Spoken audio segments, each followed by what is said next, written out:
T'es bien? Tout est beau? Très bien. All right. Alors, Raphaël Provost, merci beaucoup d'être avec moi aujourd'hui. Merci pour l'invitation. Je suis super contente qu'on ait réussi, c'est ça, comme on parlait, à faire fitter ça. Puis là, je trouvais ça important de le faire pendant le mois des fiertés Oui. parce que c'est si important d'en parler, surtout en ce moment. Est-ce que tu veux te présenter, en fait, au début? Tu es directeur Oui. de l'organisme Ensemble? Je suis Raphaël Provost, pronom Oui. il. Je suis le fier directeur général d'Ensemble pour le respect de la diversité. On a le nom le plus long au monde. C'est notre nom officiel d'organisme à but non lucratif. OK. Et ce qu'on fait depuis 29 ans, c'est qu'on va dans les écoles primaires et secondaires de tous les coins du Québec, là, de Val-d'Or jusqu'à Brossard, en passant par Montréal-Nord. OK. Et ce qu'on fait, c'est qu'on va rencontrer les jeunes dans les écoles et on parle de respect, de vivre ensemble avec eux. On parle de racisme, on parle de sexisme, de violence sexuelle, d'homophobie, de transphobie. Puis l'objectif derrière ça, c'est mieux se comprendre, mieux comprendre l'autre, se respecter, avoir les outils pour le faire. Puis chaque année, mon équipe d'employés rencontre près de 30 000 jeunes un peu partout. Donc, c'est ça la mission de l'organisme. Je suis chroniqueur, à gauche, à droite, conférencier, fan de Céline, ben des affaires. Puis je pense qu'on va jaser de tout ça ensemble. Ah, je trouve ça drôle parce que j'ai lu récemment le livre de Jean-Michel Fortier. Ah, quel beau livre. Voyons comment il s'appelle. J'ai un blanc. La couverture est bleue. Oui, ben c'est voyons. gênant parce que je l'ai lu, puis j'ai pleuré, puis j'ai écrit à l'auteur. Je le Reviens vers sais. moi, quelque chose comme ça. C'est tellement un magnifique livre. Oui. Tu sais que tu t'imagines que, bon, ça fonctionnera pas, les deux. Tu sais, il va y avoir quelque chose de pas le fun parce qu'il est gay, parce que, tu sais. Mais non, tout est beau, tout se déroule bien. Oui. Puis je suis comme, oh my God, ça m'a tellement fait du bien.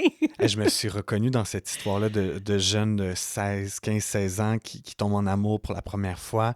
Mais ce qui nous rejoint et ce qui me rejoint beaucoup, c'est la trame avec Céline Dion. Oui. Il est tellement fan de Céline. Ouais, Et moi, je suis fan de Céline depuis que je suis enfant. OK. Et donc, à chaque fois qu'il parle de Céline, je me vois aimer Céline de la même façon, écouter sa musique de la même façon, la même chanson. En plus, je pense qu'on a un peu la même âge, l'auteur. Donc, ouais, c'est un très beau livre. Je me souviens pas du titre parce que je suis pas bon, mais C'est Tout me revient maintenant. tout me revient maintenant, Je c'est vrai. crois. Je suis pas mal Oui, sûre que c'est ça. ça me revient, c'est exactement ça. Mais en tout Yes. cas, c'est à lire pour tout le monde. Vraiment beau livre. Vraiment, vraiment, bravo à l'auteur. J'aimerais 100%. beaucoup le recevoir à mon podcast. On envoie ça dans l'univers. Oui, s'il vous plaît. Donc, je t'ai entendu dire, il n'y a pas si longtemps que ça, en entrevue, Oui. que malheureusement, en 30 ans, c'est la première année que tu as vu l'acceptation, on peut-tu appeler ça comme ça, de la diversité? Est-ce Oui, que tu peux c'est m'en le Gris parler? Montréal, qui est un organisme qui font de la sensibilisation dans les écoles sous forme de témoignages. Donc, c'est des personnes gays, bi, lesbiennes, pantrans qui vont se raconter auprès des jeunes pour humaniser justement ce qu'on comprend moins, la différence. Mhm. Et ils font de la recherche avec leurs rencontres et ils collectent des données à savoir est-ce que les jeunes sont ouverts à ça, est-ce qu'ils Ouais. comprennent ça. Et c'est la première fois qu'ils constatent un recul Mm. de l'ouverture face à l'homosexualité, aux femmes lesbiennes. Donc, on s'arrête même là dans l'acronyme. Là. C'était vraiment en lien avec l'homosexualité. Puis j'ai réfléchi avant qu'on commence l'entretien ensemble parce que tu m'en as parlé un Oui. peu plus tôt. Puis je me suis dit, est-ce qu'il y a plus de gens intolérants ou c'est juste que les gens intolérants se permettent plus de s'exprimer? Mm. Puis on est plusieurs à y réfléchir, hein, tout naturellement. Puis j'ai l'impression que c'est plus peut-être la deuxième option. Je crois pas qu'on est moins ouvert qu'on l'était. OK. Je pense plus que les gens qui le sont moins se permettent beaucoup plus, sans Mm. gêne, d'être intolérants, d'être violents, d'être agressifs, de lever la main pour dire « j'aime pas ça, je comprends pas, puis je veux pas comprendre », qu'il y a pas si longtemps où ces gens-là se sentaient peut-être plus gênés, justement, de se taire. Parce que je le vois que les gens sont bienveillants, ouverts, souvent ignorants. C'est souvent l'ingrédient dans l'équation qui Oui. nuit à beaucoup de Ouais. choses. Mais le monde n'est pas méchant. Mais il y en a du méchant. Puis ces gens-là se cachent plus maintenant. Avant, il y avait comme une photo de chat sur leur profil Facebook. Là, c'est eux, puis ils se cachent pas pour être haineux. Fait qu'il y a peut-être ça dans les écoles. Tu sais. Je pense pas que les jeunes... Puis les jeunes ne comprennent pas tout parce que quand on prend le temps d'expliquer avec eux ce que c'est une orientation sexuelle, puis je pense que le mot sexuel nuit beaucoup là-dedans. On retient sexualité, Ouais. que c'est mon identité, c'est comment je suis en amour, comment j'ai envie d'être avec les autres. Là, les jeunes font « Ah, OK, ben finalement, t'es comme moi. » Mhm. Mais ça prend du temps. Et ça prend ces espaces de rencontre-là qui sont précieux et pas assez souvent prescrits dans l'agenda des gens, malheureusement. C'est quoi le range d'âge à peu près dans les écoles quand tu vas faire une conférence ou quand vous allez? Nous, c'est primaire, secondaire, donc c'est à partir de 9 ans jusqu'à OK. 17 ans. OK. Donc, on couvre large. On couvre pas les sujets de la même façon quand on parle à des jeunes du primaire que des gens de secondaire 5, par exemple. Mais tu sais, on est là pour donner vraiment des explications, puis on n'a pas beaucoup de temps, hein. 1 heure, ça paraît beaucoup. Quand on est un étudiant, on trouve ça long. Mais Oui. pour nous qui va raconter beaucoup de choses, c'est très peu pour parler de beaucoup de choses. Mais au moins, on a cette occasion-là. Puis on voit les jeunes sont curieux, ils posent des questions, ils sont aussi ouverts, plus qu'on le pense. Puis Ouais. souvent, ben, encore là, on accroche tout le temps sur ce qui est pas beau. Nous, comme je l'ai dit, on rencontre des milliers de jeunes par année. Et il y en a plein qui sont comme, mais voyons que le monde sont méchants, voyons que le monde est raciste, voyons que le monde est homophobe. Ouais. Et Ouais. ça, on l'entend plus que souvent le camp inverse. Mais on est mal fait, on aime mieux le pas beau. Puis c'est ça on carbure beaucoup à ça, que d'entendre aussi ce qui fait de beau. Puis ça, je pense qu'il faut qu'on le mette plus de l'avant. Parce que les jeunes sont cool. Oui.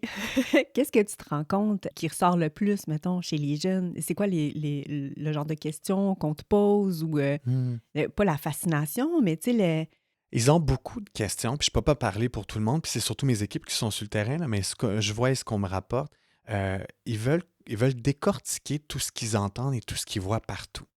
Tu sais, ils sont OK. sursollicités d'informations par les médias sociaux, par les plateformes de jeux sur lesquelles ils vont, par les conversations qu'ils entendent, par leurs parents qui disent des affaires, par l'école qui disent. Donc, ils ont comme une envie, puis je te dirais, c'est surtout ça, de comprendre, mieux comprendre. OK. Donc, ils reprennent des choses qu'ils entendent. C'est-tu vrai? Ça a de l'air OK. que. Et on décortique ces questions-là. Puis il y a des questions qui datent des mêmes qu'à mon époque, à moi. Tu sais, j'ai 32 ans, que quand j'étais au secondaire, c'est-tu vrai que 2 gars ensemble, ça peut faire ça? Ou c'est-tu vrai qu'une fille ne peut pas avoir d'enfant si elle est lesbienne? Il y a encore ces choses-là. Donc, on OK. déconstruit encore des préjugés qui ont la vie dure. Mais donc, il y a encore ces questions-là. Puis on se dit, mais d'où est-ce qu'ils arrivent ces questionnements-là? Bien souvent, c'est de la maison. Parce que nous, ces ateliers-là, on les a rarement eus dans nos parcours scolaires. Tu sais, moi, je pense qu'il y a une fois un organisme qui est venu nous parler de violence, OK. mais c'est tout dans tout mon parcours scolaire. Ouais. Donc, très peu d'outils pour mieux comprendre la diversité. Donc, il y a encore beaucoup de questions. Puis nous, on est là pour essayer d'y répondre, mais on n'a pas beaucoup de temps pour leur donner toutes les réponses qu'ils méritent. Mais les questions que vous avez sûrement en tête en m'écoutant, les jeunes les ont encore. Mhm. Ouais. Puis là, tu m'as dit que ça faisait quand même 29 ans que l'organisme existe. Écoute, je viens d'apprendre que ça existait. Mhm. Mais là, toi, ça fait parce que ça fait pas C'est pas 29 ans moi qui l'ai créé. Non, c'est ça. I wish, mais non. Ça fait combien de temps que tu es directeur? Depuis, en octobre de cette année 2025, ça va faire 3 ans OK. que je suis à la direction générale. Je suis OK. arrivé comme ça et c'est un cadeau de la vie. Comme rôle, c'est un rôle extraordinaire, direction OK. générale d'un organisme, parce qu'on porte plein de chapeaux. Puis dans un organisme qui m'emmène à apprendre énormément. Mhm. Je représente certains codes de la diversité, mais pas toutes. Ouais. Et dans un organisme où on parle d'autant de réalités, j'apprends quotidiennement par mes équipes, par les sujets qu'on aborde, par les jeunes qu'on rencontre. Et Ouais. ça, c'est extrêmement précieux. Ça m'apprend beaucoup aussi à être dans l'humilité. Et donc voilà, fait que ça fait 3 ans bientôt que je suis à la direction générale, puis je vis ma plus belle vie en ce moment. Ah, je suis contente. Parce que là, on a parlé de racisme, Mhm. de toute la communauté Oui. LGBTQ+. Il y a d'autres choses que tu m'avais mentionnées tantôt. On parle de sexisme, hein. OK. On parle de violence sexuelle aussi. OK. On est en train de développer justement un atelier avec Léa Clermont-Dion, Oui. basé sur son livre Salut, ça va. Oui. Donc, nous, on avait déjà un peu des ateliers en lien avec le sexisme, les violences, le consentement. Puis, il y a eu une occasion d'intégrer ce livre qui est extraordinaire, qui est une ressource vraiment importante pour mieux comprendre le dialogue quand on doit aborder des violences sexuelles. Puis, on veut transformer le livre en atelier. Donc, c'est ce genre de choses-là qu'on fait. Nous, on prend les grands thèmes de la société là, dans lesquels on vit, Ouais. puis on amène ça dans un atelier participatif, éducatif, pour que les jeunes soient un peu plus outillés. C'est ça qu'on fait. Donc, on aborde vraiment toutes les formes de discrimination, un peu plus aussi le capacitisme. On va le faire et on veut le faire plus, parler de toutes les violences que les personnes handicapées subissent, les personnes en situation de handicap. On n'en parle pas assez. Ouais. Malheureusement, ils en vivent encore beaucoup trop. Puis quand on parle de diversité et d'inclusion, on les oublie souvent, malheureusement, autour de la table. Mhm. Donc, on essaie nous-mêmes de ne pas être cordonniers mal chaussés. Ouais. Donc, aussi aborder ça dans nos ateliers. Quand on est avec les jeunes, on parle de bienveillance, on parle d'empathie. Puis c'est souvent la trame de chacun de nos ateliers, l'empathie et la bienveillance.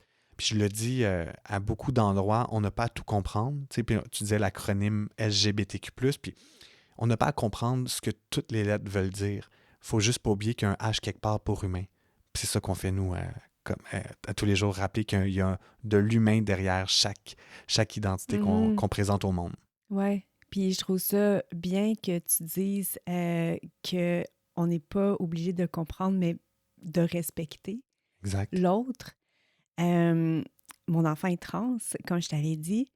Puis il y avait des gens autour de moi qui me posaient des questions, puis ils me le disaient clairement, mais ça, je comprends pas. Je comprends pas ça. Puis c'est exactement ce que je leur avais dit. Si t'as pas besoin de comprendre, fais juste respecter sa décision. Exact. Puis, faire en sorte qu'il soit bien, parce que c'est juste ça au final, tu sais. C'est juste ça. Puis pourtant, ça dit de même, ça fait simple. Ouais. Mais c'est ça qui est important, c'est d'accompagner les gens. On vit dans un monde à 9 milliards de personnes. On est tous différents et même semblables en même temps. On n'a pas à tout comprendre. Mais l'autre. non, c'est on ça. peut se retrouver quelque part. Puis quand on parle d'identité de genre, dans le cas de ton enfant qui s'identifie comme une personne trans, les gens, ils se sentent dépassés. On a eu peu accès à de l'information aussi. On ne sait pas où aller la chercher. Pourtant, il existe plein d'organismes. Ouais. Et c'est pour ça que c'est important qu'on en parle dans les écoles, parce que ça existe depuis toujours. Ça va continuer d'exister. Donc, il faut s'outiller pour mieux comprendre l'autre personne devant nous. Mais encore là, tu n'as pas à tout comprendre. On peut se retrouver sur plein d'affaires. On peut parler de nos passions. T'sais. Ton enfant n'a probablement pas envie de parler de toujours sa transidentité. Mais non, c'est ça. Il veut parler de ses passions, envie de parler de ce qu'il a envie de faire dans la vie, de tout ce qu'il définit autrement que ça. Par contre, on ne veut pas que ça nous nuise, cette partie de nous-là. Mais moi, comme tantôt, avant de m'en venir ici, j'ai arrêté de prendre un café. Je ne me suis pas présenté, Raphaël Provost, je suis un homme gay, j'aimerais un grand café, 2 crèmes, 2 sucres. Par contre, je ne veux pas que si la personne le sait ou a des doutes, que j'ai pas un bon service parce qu'elle a des doutes que je suis peut-être pas dans sa même game. Mais non, mais on est encore là, malheureusement. Il y a encore des gens qui interagissent différemment parce que je leur ressemble pas. Puis c'est ça qu'on fait. On essaie de s'éloigner de ça. Je veux juste un café. Ouais, c'est rien que ça que je veux. Qu'est-ce que tu remarques le plus personnellement dans ton histoire à toi, là, en tant qu'homme homosexuel? Qu'est-ce que tu vois qu'on a encore de la misère dans la société, en fait, envers toi? Ben des affaires. Comme quoi? Ben, je pense qu'une des premières choses, c'est qu'on se parle tellement peu. On s'intéresse trop peu à l'autre. On ne sait pas comment faire. On s'entoure de gens qui nous ressemblent beaucoup. Et comme ça, donc on s'enferme dans une genre de chambre d'écho. On l'entend beaucoup, ce terme-là, depuis quelque temps. Donc, d'être dans une pièce imaginaire où on a l'impression d'être juste entouré de gens qui parlent comme nous, qui pensent comme nous, qui nous ressemblent. Donc, ça nous conforte, puis on pense que le monde est comme ça. Je trouve qu'on va très peu à la rencontre des autres, puis ça nous nuit. Puis je le vois que les gens n'osent pas parfois poser des questions ou encore plein de préjugés, fait que ça fait qu'on ne se croise pas. Mais je sens aussi encore des regards lourds sur moi. Les gens qui me suivent sur les médias sociaux, je me cache plus pour dénoncer quand je reçois de la haine, que ce soit en message privé, que ce soit sous des publications que je fais, ou même dans la rue. C'est arrivé il y a quelques mois à Québec, dans la capitale nationale, où quelqu'un, un passant à côté de moi, en plein jour, un samedi, m'a traité de petite fif en passant à côté de moi.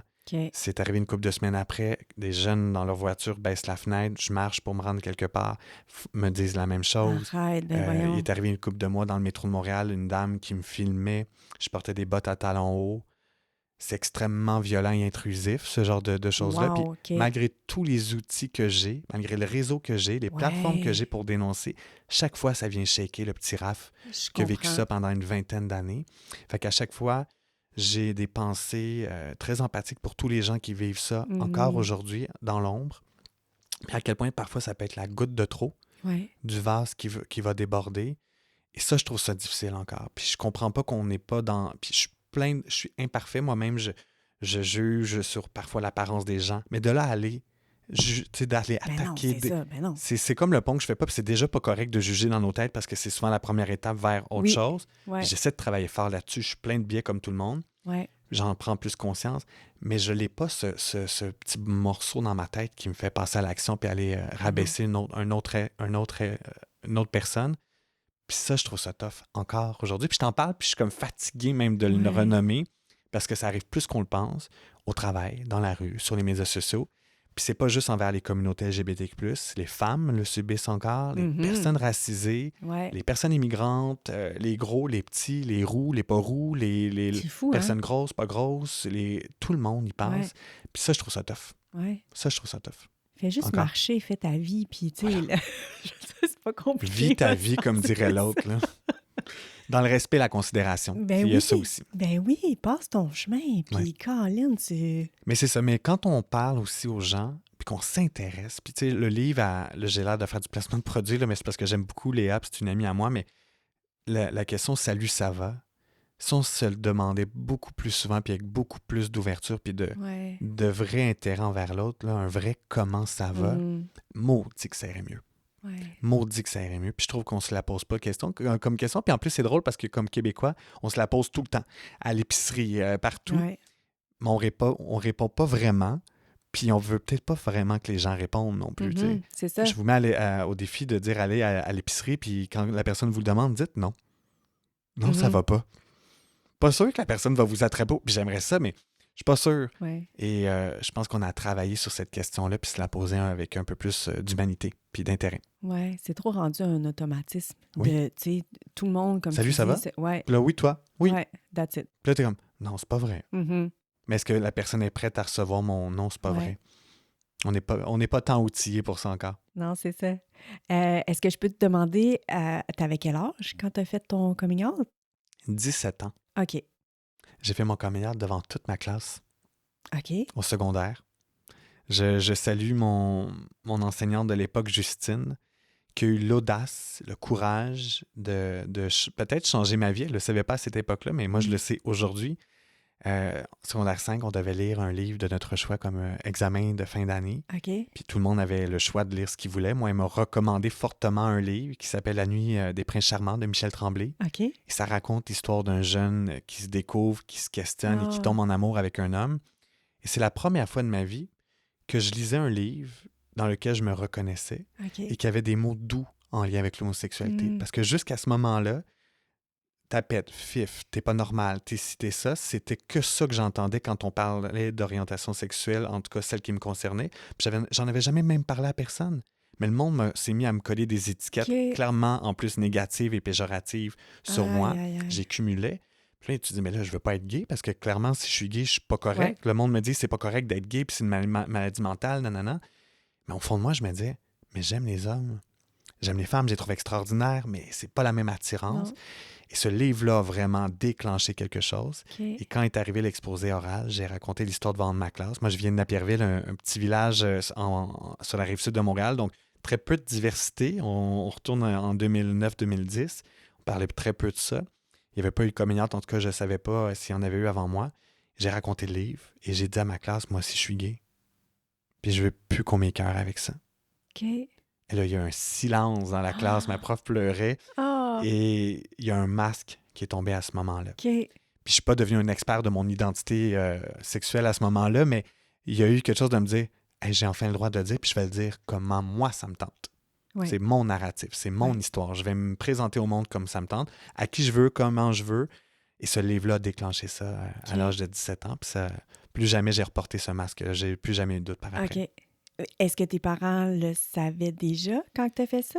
Ou- Ben, ils m'ont dit quelque temps après qu'ils sont toujours doutés. OK. Depuis toujours, pour eux. Puis je pense que c'est pas parce que je chantais du Céline puis je dansais sur du Céline, là, mais je pense qu'il y avait quelque chose de plus profond que ça. OK. Puis comme parent, tu ressens des choses et tu vois des choses et tu es sensible à des choses. Puis quand on est enfant, on n'est pas si subtil que ça. Ouais. Fait que peut-être qu'ils me voyaient regarder les hommes, puis quand je regardais Ricky Martin à la télé, peut-être qu'ils me voyaient avec des étoiles dans les yeux, qu'ils me voyaient peut-être moins que Shakira, mettons. Puis mes parents m'ont dit ça. Et mes OK. parents n'ont pas été les premiers à qui je l'ai dit. C'est ma classe. OK. Quelques amis le savaient. Mes sœurs plus jeunes, Joanie et Justine, elles, c'était comme « Pourquoi tu nous l'as pas dit? » Parce qu'on sait comment une école fonctionne. Ça n'a pas pris 10 minutes que Ouais. tout le monde en parlait, le savait. Mais c'était plus dur de le dire à des gens que je considère Ouais. beaucoup, comme mes parents. Puis c'est souvent ça qu'on entend quand on Ouais. parle de coming out. Il y a plein de recettes.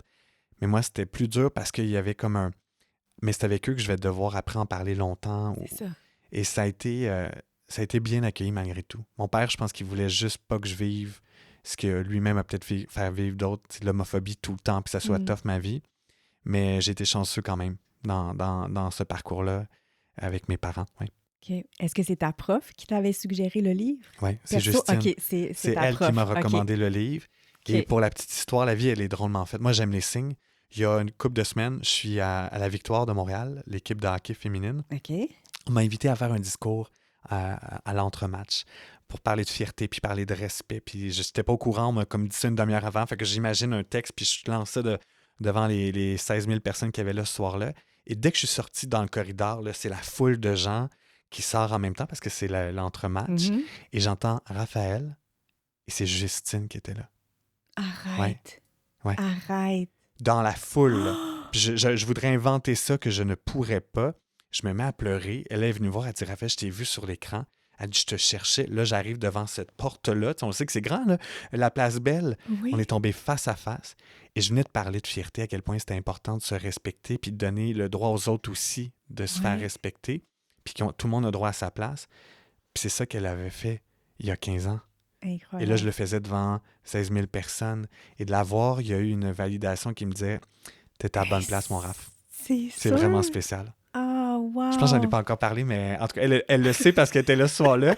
Puis ça m'avait tellement pris de court. Puis j'ai compris que j'étais à la bonne place. Puis maudit qu'elle a bien fait de prendre ce risque-là. Parce que non plus, elle ne savait pas si j'étais gay. Mais non. C'est pas écrit dans notre front, mais Ouais. j'aurais beau être très efféminé, faire du théâtre, danser, aimer Ouais. Céline. Ça fait pas nous un gay.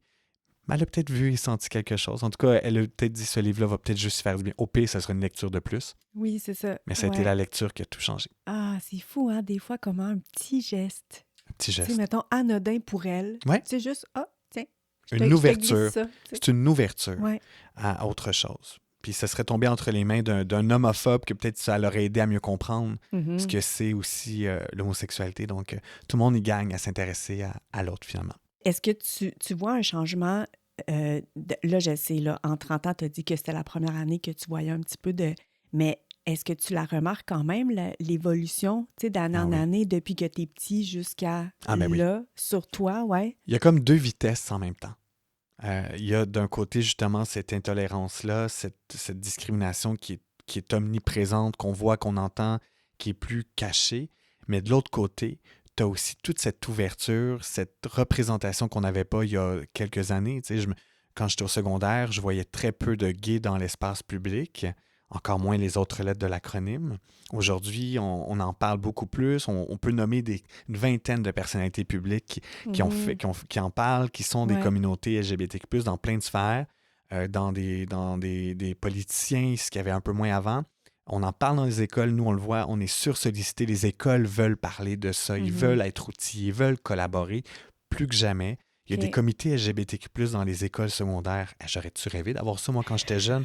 Pouvoir avoir un espace où je peux être entouré de gens qui vivent des choses comme moi pour souffler, mieux me comprendre. Ça, on ne l'avait pas il n'y a pas si longtemps sur les médias sociaux. Donc, oui, il y a beaucoup d'ouverture. On a des droits maintenant. Il y a à peine 20 ans-ish. Je ne pouvais même pas me marier comme homme gay. Maintenant, j'étais jeune, j'aurais pas pu, là, mais les gens qui voulaient ne pouvaient pas le faire. Ouais. C'est en 90 où on a retiré du livre des maladies mentales l'homosexualité.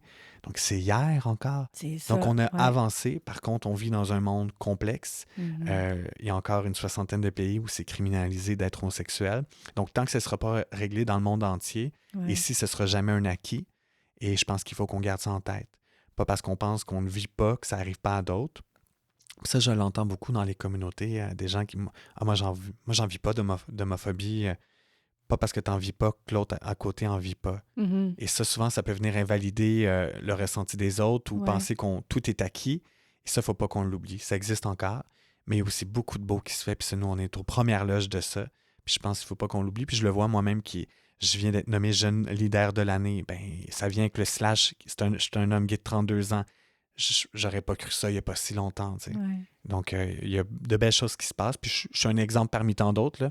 Mais ça, je trouve qu'il y a beaucoup de choses. Puis il faut le souligner. Parce que ça nous fait oublier le méchant. Puis ça nous donne aussi plus d'espoir quand on voit pas juste du pas beau. Oui. Y a-t-il une situation, justement, que tu te rappelles dans ta vie que, mis à part Justine, parce que c'était incroyablement beau, une autre situation plus nichée que tu as trouvé, ça t'a marqué parce que c'était beau? Ou tu t'attendais peut-être pas ça de quelqu'un, puis que finalement, ça s'est retrouvé beau envers toi, ou tu sais?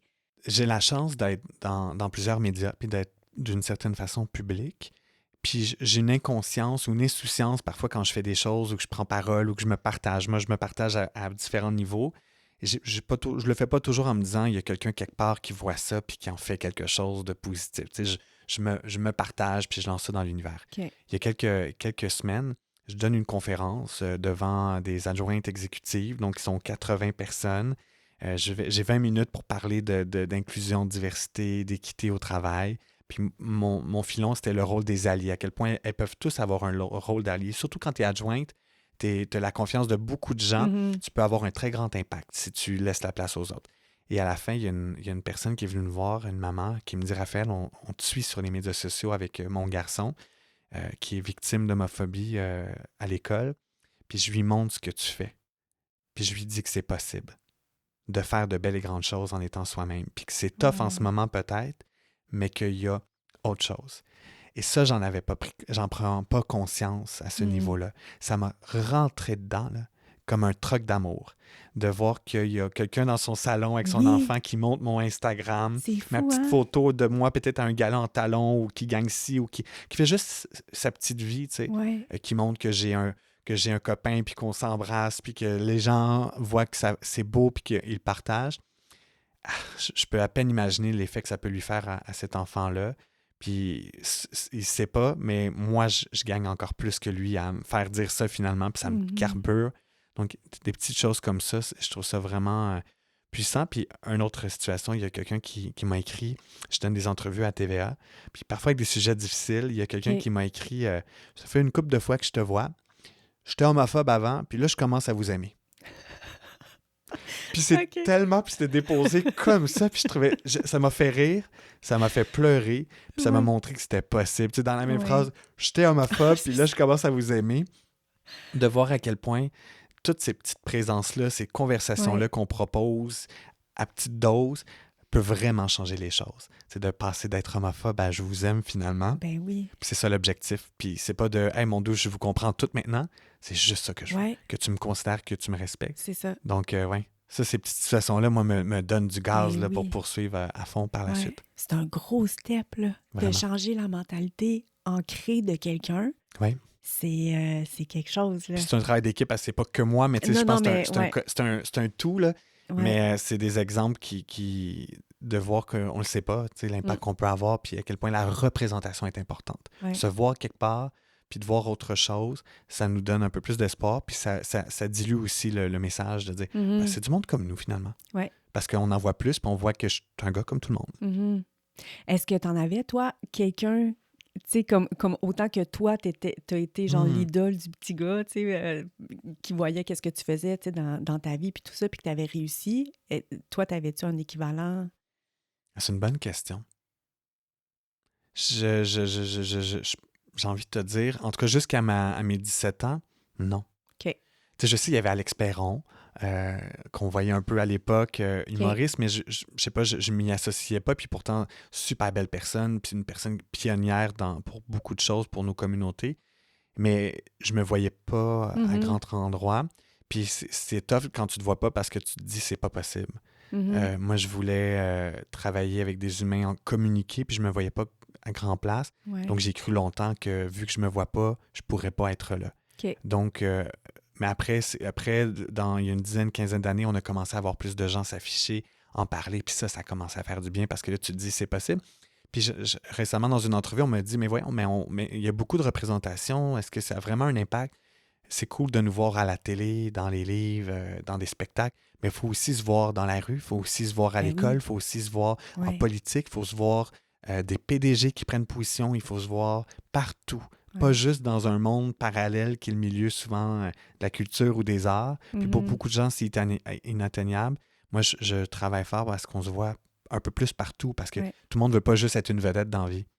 Il faut qu'on puisse se voir en construction. Qu'il y a un gars Mhm. qui dise qu'il travaille en construction, mais sans camoufler forcément qu'il est gay. Ouais, Tu sais. je comprends. Puis ça ne veut pas dire qu'il met le drapeau LGBTQ+ partout, mais qu'il en parle. Ouais. Et ça, moi, j'aspire à ce monde-là où on se voit un peu plus partout Mhm. pour que les jeunes et moins jeunes puissent se dire, moi aussi, j'ai le droit de faire ça. Ouais. Parce que sinon, ça en met une pression qu'on veut tous être des vedettes, puis on veut juste travailler en milieu de la culture ou Mhm. des médias. puis c'est pas tout ce qu'on veut, tu sais. Ouais. Fait que ça, j'aimerais qu'il y ait un peu plus de représentation. Je pense qu'il y a encore du travail à faire. Comme dans les sports, Mhm. il y a très peu de joueurs professionnels, hommes en tout cas, hockey, football, C'est basketball, vrai. puis pourtant, Ouais. il y en a, mais c'est encore des milieux hermétiques plus difficiles, Ouais. conservateurs. Donc, je rêve d'un monde, puis ça veut pas dire qu'il faut qu'il y ait des gays pour avoir des gays, mais s'il y en a un qui puisse le dire, puis que ça lui nuise pas dans sa carrière, Mhm. mais que ça montre à d'autres que c'est possible de faire une Ouais. grande carrière dans le sport en étant soi-même. Ouais. J'ai aimé ça voir, tu sais, on parlait de la télé, puis qu'on en voit de plus en plus, mais mon épisode préféré de Last of Us, c'est Hmm. l'épisode avec les homosexuels. Ils sont tellement magnifiques, ils sont si beaux. Ouais, Puis j'ai trouvé ça le fun parce que, hey, Last of Us, on s'entend que c'est big, là. Tu sais, ouais, ça a été un jeu vendu à je sais pas combien de millions, tu sais. exact. Là, ils ont fait une série télé, puis la série télé a eu beaucoup d'ampleur comme le jeu. Fait que je trouve ça merveilleux qu'il y ait un épisode complet d'1 heure sur un couple. Il aurait pu ne pas mettre ça. Je Il veux aurait dire, pu. c'était, tu sais, c'est pas que c'était pointless, mais dans l'histoire, je veux dire, que ça soit là ou pas, ça aurait pas dérangé nécessairement l'histoire. Exact. Mais là, ils ont pris la peine de faire un épisode en montrant ça.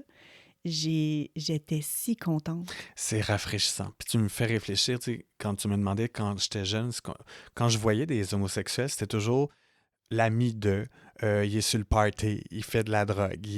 Donc, on avait toujours l'archétype, puis souvent qui est faux, de ce que c'est un homosexuel. Mhm. Donc, de voir des séries comme ça qui Ouais, normalisent des gens, qu'on est du monde comme tout le monde. Ce qui me diffère, c'est peut-être l'amour pour qui je l'ai, mais que je suis comme tout le monde. Et ça, c'est ça qui est important. La série Empathie, qui a fait, où la oui, personnage principale, qui est une femme lesbienne, c'est normalisé, c'est emmené avec douceur, c'est pas forcément un comédiante, on la voit c'est pas. ça, c'est C'est ça. ça qu'on veut. On veut des histoires qui sont plus réelles et vraies. Et c'est ça Ouais. qui fait du bien, comme dans Last of Us ou Sex Education aussi, qui est une super Oui. série où on l'aborde sous un autre angle. Puis c'est ça que je voyais pas quand j'étais jeune. Mhm. J'étais juste soit l'ami sacoche ou l'ami ben extraverti qui est sur le party. Puis écoute, on se tue avec... Les gays sont-ils juste sur le party? J'ai envie de faire le party, mais c'est juste ça nos vies? Ouais, De voir qu'on peut aimer, qu'on peut avoir des peines d'amour, puis que je peux travailler, ouais, pas travailler. C'est ouais, ça qui est important dans la représentation. ouais. Je me rappelle quand j'étais fin ado, quand je voulais sortir d'un bar finalement, Mhm. moi j'allais au drag parce que c'était la seule place que je me sentais bien parce que je savais que j'allais pas être jugée. Puis je me demandais si toi, t'avais comme un safe space aussi dans... Ça a été ça. Je suis Ouais, sorti au Feu Drugstore dans le village, qui était un bar principalement lesbienne en plus à l'époque, OK. mais il y avait des shows de drague. Et cet endroit-là, je m'en rappelle, mon Dieu, que je me sentais bien. Ouais, C'est la première fois que c'est pas forcément des milieux 100% sécuritaires. Là, tu sais, je veux dire, on n'est pas des communautés parfaites. Il y a du racisme dans les communautés, il y a de l'homophobie entre communautés et de la transphobie, mais il y avait, dans sa globalité, c'était plus mon orientation sexuelle qui était ouais, pourquoi on me regardait. Et ouais, ça fait du bien. De passer de j'ai l'air de détonner, tout le monde me regarde, ça fait bizarre un gars en talon ou un gars un peu efféminé, mhm, à on s'en fout de quoi tu as mhm, de l'air. Après, comme je te dis, ça veut pas dire que c'est parfait, ouais, mais ce poids-là d'enlever, de dire ah mon tout, mais mon orientation sexuelle, ici, le monde s'en fout. exact, Et mon expression de genre, le monde s'en fout. ouais, Et ça, je pense que c'est ce que les gens viennent chercher dans le village ou à Québec, au drag ou peu importe. Il y a beaucoup de gens hétéros qui viennent pour ces mêmes raisons-là. Beaucoup de femmes qui viennent parce qu'ils se disent mhm. enfin, on me lâche. Encore Oui, là, comme je te dis, aussi, c'est ouais, important c'est de dire vrai. qu'il y a des gens problématiques partout, mais dans Ouais, sa globalité, il y a cet effet-là de dire on se comprend, on veut se respecter un peu, puis on se donne mhm, un peu plus d'espace qu'on l'a ailleurs. Puis je pense que ça fait du bien. Et j'aimerais que ce soit comme ça partout. Mais ouais, c'est pas encore comme ça. Même encore aujourd'hui, tu sais, dans certains restos-bars où je vais, quand je porte certains vêtements, faut que je sois solide sur mes talons ce soir-là parce que je sais que les regards vont être portés vers moi. Puis ouais. les gens sont pas forcément méchants, mais il faut quand même accepter qu'il y a ces regards-là. Oui, oui, Et quand je vais dans des endroits queer tu sais, qui se définissent LGBTQ+, ou LGBTQ+, friendly, je fais « Ah, ça fait du bien. » ouais. Ça, Puis je pense que même quand on voyage à l'international, on cherche aussi ces endroits-là. Je peux me poser, puis je me dis « Je me ferais pas faire chier parce que j'ai l'air Mhm, différent des autres. » Ça, c'est cool, ça. ouais. T'es-tu déjà allé à Salem? Non. Je suis allée il y a pas si longtemps que ça. À Écoute, Boston? oui, je suis restée vraiment surpris parce que, écoute, il y a des là, drapeaux, soit trans ou gays, dans les restos, dans les commerces, dans les... Tu sais, c'est genre LGBTQ+, à l'os, là. OK. Il y a une église que les poteaux d'église, c'est comme des rubans Ah, avec les wow. couleurs du drapeau gay. Wow. Dans la rue, la traverse, tu sais, nous autres, c'est blanc, eux autres, Mhm. c'est les couleurs gays. Je te jure, c'est... Je me promenais là, puis j'étais comme, mais c'est donc bien nice. J'en Plus revenais de pas. couleurs. J'en revenais tellement pas. Mais c'est peut-être, tu sais, Boston est une ville plus ouverte que d'autres aux États-Unis. C'est peut-être une riposte aussi à tout le recul qui se fait ailleurs, de remettre autant les couleurs en pleine face du monde. Ça enlève rien, au contraire, tu sais, ça rajoute. Puis je pense que dans le monde dans lequel on vit, on a besoin de plus de couleurs que jamais.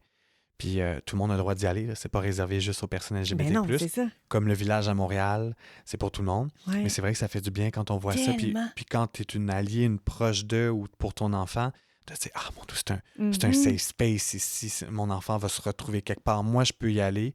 Je pense Ouais. qu'on a besoin de ça à plus d'endroits. Puis tout le monde gagne finalement. Et ça Mhm. n'enlève rien aux autres. Tout le monde y gagne à avoir un peu plus de couleurs. Ça va bien aller, comme dirait l'autre. Ouais. Y a-tu quelque chose que... Parce que là, tu fais beaucoup de conférences, Mhm. Des oui, entrevues. des entrevues, merci. Est-ce qu'il y a quelque chose que tu parles pas assez? Tu sais, qu'on te demande, qu'on te pose pas nécessairement de questions sur ce sujet-là, puis tu aimerais ça en parler plus de ça, ou tu parles tout le temps de la même chose, tu sais? Hmm.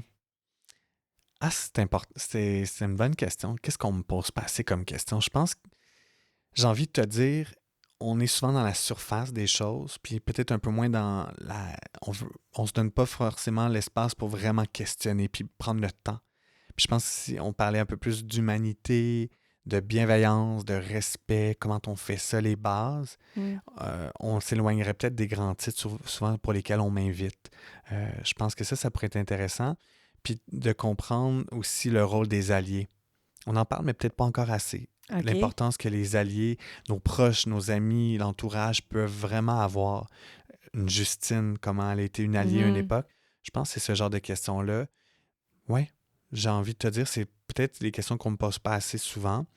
Puis peut-être justement cette question-là, qu'est-ce qu'on ne pose pas assez souvent, c'est déjà de me poser Mhm. ça. Tu vois, ça me sort un peu de ma zone. Mais vraiment savoir comment on fait. Qu'est-ce qu'on peut faire? Ouais. Puis la question qu'on me pose pas, c'est souvent qu'est-ce qu'il y a de beau aussi qui se passe. Mhm. Tu l'as fait tantôt, mais c'est rafraîchissant. On me parle souvent du pas beau. Mm. On me parle pas assez de ce qui se fait de beau. J'ai plein d'exemples de belles choses qui se passent. Ouais. Mais ça pogne pas autant ou on me donne pas l'espace Je pour le comprends. faire. Puis ça, je pense que pour compenser, il faut vraiment qu'on parle de ce qui se fait de beau.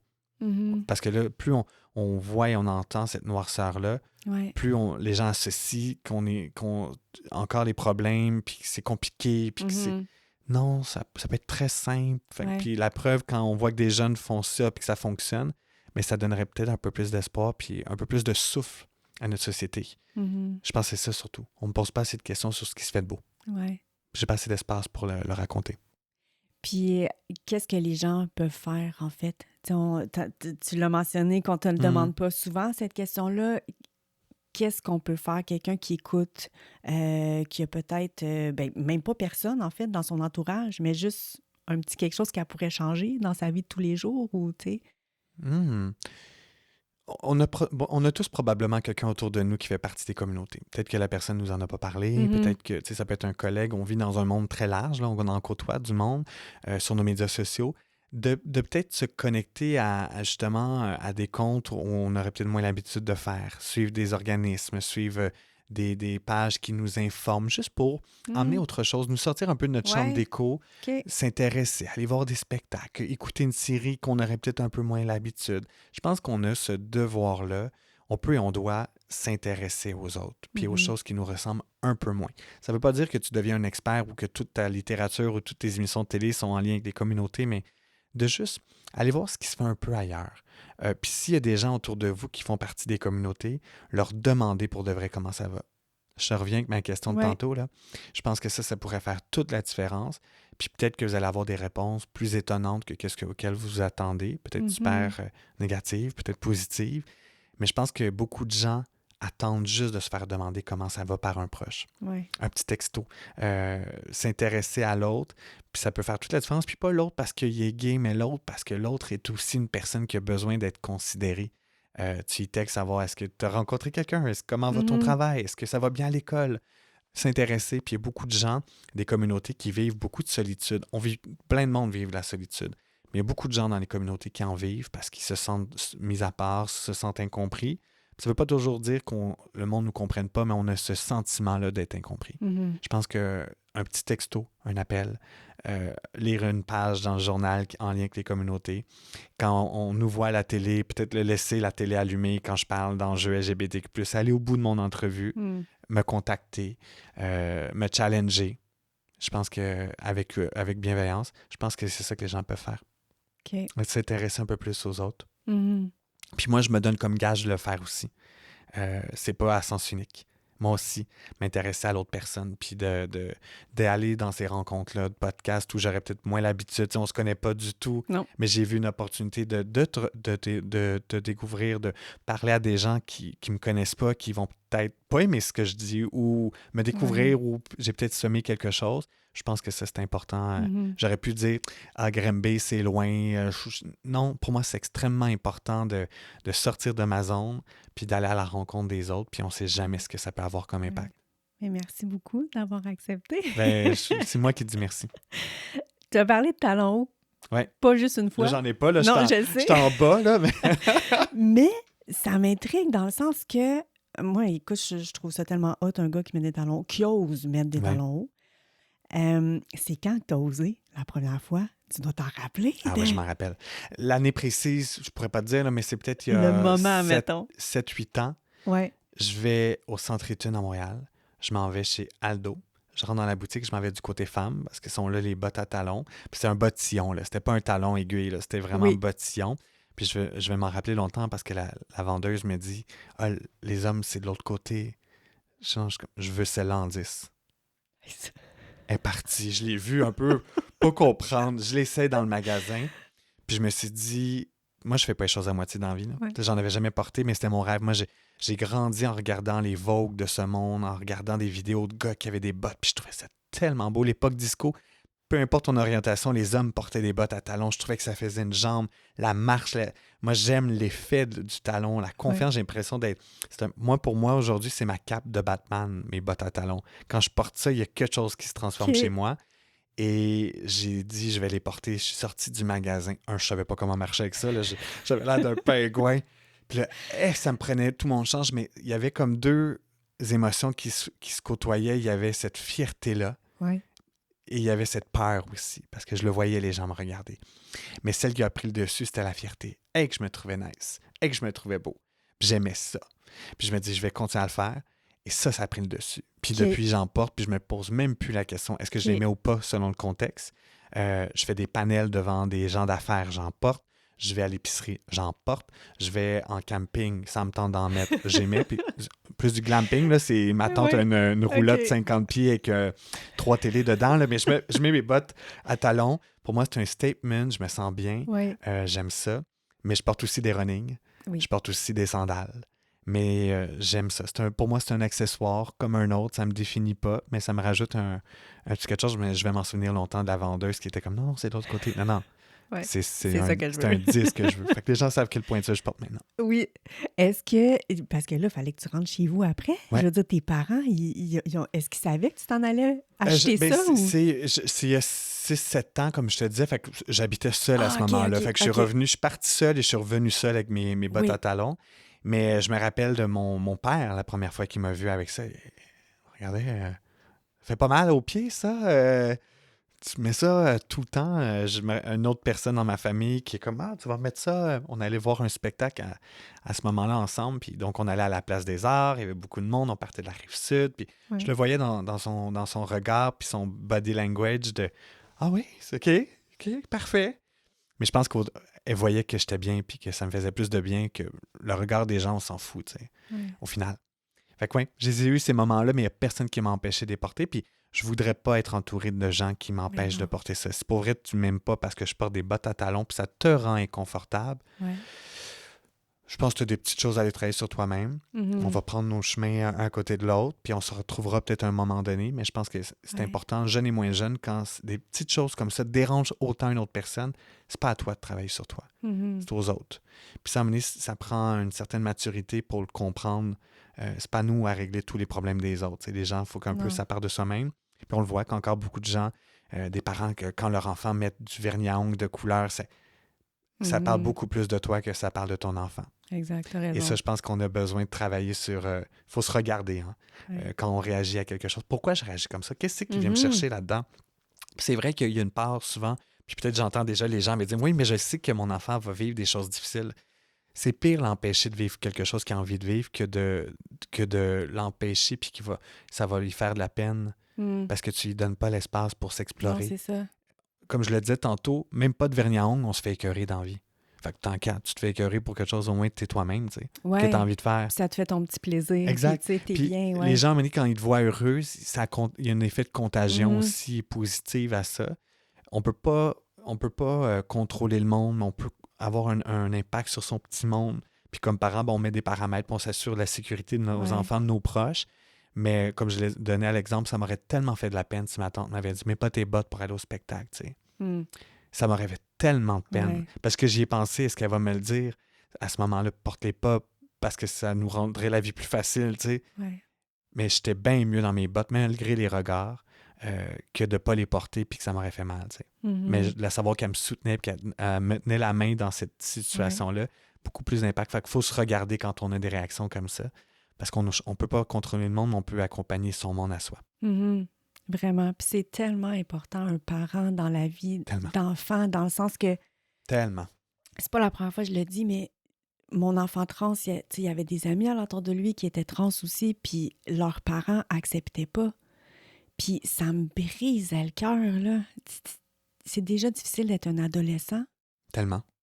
Comme un adolescent là, standard, entre guillemets, là, je veux dire, là, sans enjeu sociétaire ou peu importe. Qui rentre dans les marges de société. Oui, c'est ça, exact. Mais là, en plus, l'adolescent vit avec quelque chose qui sait que c'est pas tant accepté par certaines personnes, tu as cette angoisse-là, tu découvres, puis que là, la personne la plus importante de ta vie t'épaule pas là-dedans, c'est aberrant.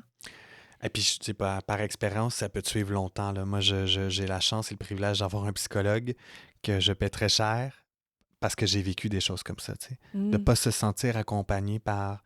Puis c'était pas juste en lien avec mon orientation sexuelle, mais juste pour démontrer l'impact. Tu sais, quand tes parents sont pas là, quand tu as besoin d'eux, ça peut te suivre très longtemps dans ta vie. Puis je leur dis, puis ça peut être super frontal à recevoir, là, mais gère-toi. Va en jaser avec tes amis, des experts, des groupes de discussion, parce que c'est correct d'avoir peur, c'est correct de ne pas tout comprendre, c'est correct d'avoir à la limite de prendre conscience qu'on a des préjugés quand notre enfant nous partage qu'il est trans ou qu'il fait partie des communautés LGBTQ+, peu importe son étiquette. Mais va souffler avec les autres. Ton enfant veut juste que tu l'accompagnes dans la vie. Fait que si en plus, toi, tu te tasses, mon Dieu, c'est d'une violence qui nous suit. Parce qu'après, tu dis, ben voyons, si mes parents m'abandonnent, tout le monde peut m'abandonner. Déjà, le monde entier, je le sais, on est conscient qu'il est contre moi d'une certaine façon. Je le dis aux parents, puis je le donne souvent comme conseil. Allez souffler avec d'autres personnes. Va prendre un verre avec un ami. Va parler de cette situation-là. Puis souvent, tu prends le temps, tu t'apaises un peu, ou il existe des groupes de discussion, des organismes extraordinaires pour t'outiller, parce que c'est correct d'avoir peur, c'est correct de ne pas tout comprendre, mais tu peux pas invalider ton enfant, puis ça fait toute la différence quand un proche t'accompagne, pour de vrai. Est-ce que vous le faites? Nous, pas comme organe, non. Okay, on n'est pas de l'accompagnement, nous, on fait vraiment de la sensibilisation dans des écoles, mais il existe près de 70 organismes au Québec, dans toutes les régions, qui peuvent soutenir parents et proches. Interligne en font partie, donc c'est accessible à tel jeune. Ils ont des groupes de discussion pour parents. Ils ont des boîtes à outils gratuites pour les parents. Quand votre enfant vous partage quelque chose qui vous dépasse, qui vous fait peur, ils peuvent vous soutenir. Une ligne d'écoute, d'aller parler avec un autre adulte qui va vous outiller, éclairer, ouvrir un peu les œillères, pour pas que ce soit votre enfant d'avoir à faire votre éducation. Il est peut-être justement en train de s'éduquer soi-même sur sa propre réalité. Puis vous allez vouloir revenir mieux l'accompagner. Et c'est juste ce qu'on demande souvent. Puis quand Ouais. votre enfant vous partage quelque chose, c'est une marque de confiance Ben oui, c'est extraordinaire. ça, en Puis c'est comme plus. ça qu'on doit le voir. Puis souvent, il y a tellement de parents qui disent, mais comment ça, c'est pas à moi que mon enfant me le dit? Mais peut-être parce que vous n'avez pas donné les bonnes perches pour qu'ils puissent se partager. Fait que d'aller chercher ces outils-là, puis je parle un peu à travers mon chapeau, là, je ne suis pas un parent, mais j'ai assez de background avec Ben, des tu l'as parents. vécu, c'est Je ça, l'ai ouais. vécu. Et je l'ai Ouais. vécu comme moi-même. J'aurais donc aimé ça que mes parents m'ouvrent plus de portes ou Mhm. qu'ils m'accompagnent un peu plus ou qu'ils soient là et Ouais, pas se tasser parce qu'ils ont peur, eux. ouais, Faut gérer là, à un moment donné ouais. parce que notre enfant veut juste être accompagné. Ah, je suis contente que tu aies nommé 2 Interligne puis Tel Tel Jeune. Jeune, Interligne, puis il y Ouais. a plein d'autres Ah, je suis organismes. contente, C'est OK. 2 belles ressources gratuites accessibles. Ouais. Il y en a plein d'autres, là. Tel Jeune, Interligne. Il y a aussi Jeunesse J'écoute. Donc, il y a beaucoup de belles ressources au Québec. Il ne faut jamais hésiter. On n'est Mhm. jamais seul. S'il y a une chose que les gens peuvent retenir aujourd'hui, on n'est pas seul. Peu Ouais. importe pourquoi on vit quelque chose, qu'est-ce qu'on vit, il y a une ressource quelque part. Parfois, il faut juste qu'on y soit connecté ou quelqu'un nous aide à nous y connecter. Oui, c'est ça, parce que Tel Jeune puis Jeunesse J'écoute, je veux dire, ça a tellement l'air à être uniquement pour les jeunes, mais Important. que là, que les parents puissent appeler, c'est merveilleux Exactement. pour être outillés. En terminant, est-ce qu'il y a quelque chose que tu aimerais dire aux gens sur ton organisme, communiquer avec vous pour une conférence? Écrivez-nous, appelez-nous. Si vous avez envie qu'on vienne jaser dans l'école de Mhm. vos enfants, dans votre entreprise. On fait ça aussi. On offre Les des ateliers entreprises, en ouais. entreprise. OK. On offre des formations. On peut créer des espaces de jasette comme ça devant vos employés. Je l'ai fait dans des entreprises où le PDG m'invite puis il dit on va jaser, je vais te poser des questions pour que le monde ait un peu plus d'outils. OK. Je le dis aux gens, invitez-nous. On attend juste ça Ouais. d'être rappelé. Écrivez-moi.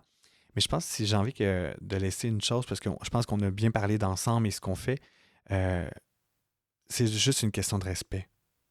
C'est juste une question de respect. Et je pense que plus on va comprendre ce que c'est, plus on va parler de respect, plus on va l'incarner, plus on Mhm. va avoir cette discussion autour de la table, autour de l'îlot, au camping, en voyage, en loto avec nos proches. C'est quoi le respect? Qu'est-ce que ça veut dire pour toi le respect? Comment t'incarnes le respect? Qu'est-ce qui n'est Ouais. pas le respect pour toi? Plus on va jaser de ça, puis qu'on va se demander pour vrai comment ça va, je Mhm. pense qu'on va s'éloigner peut-être de ce genre d'échange-là, puis ça sera plus nécessaire à un moment donné. Plus on Ouais. va se demander comment ça va, puis plus on va se parler de respect. Puis j'aimerais que les gens le fassent un peu plus. Mm. Moi, je m'engage à le faire. Puis j'aimerais ça que les gens qui nous ont écoutés fassent ça. Ce soit ça un petit Ouais. devoir. Là. Je donne un devoir aux gens. Demandez-vous entre vous comment vous allez, pour de vrai, puis parler de respect. C'est quoi pour toi le respect? On va finir là-dessus. C'est quoi le respect? Ouais. C'est écouter les autres.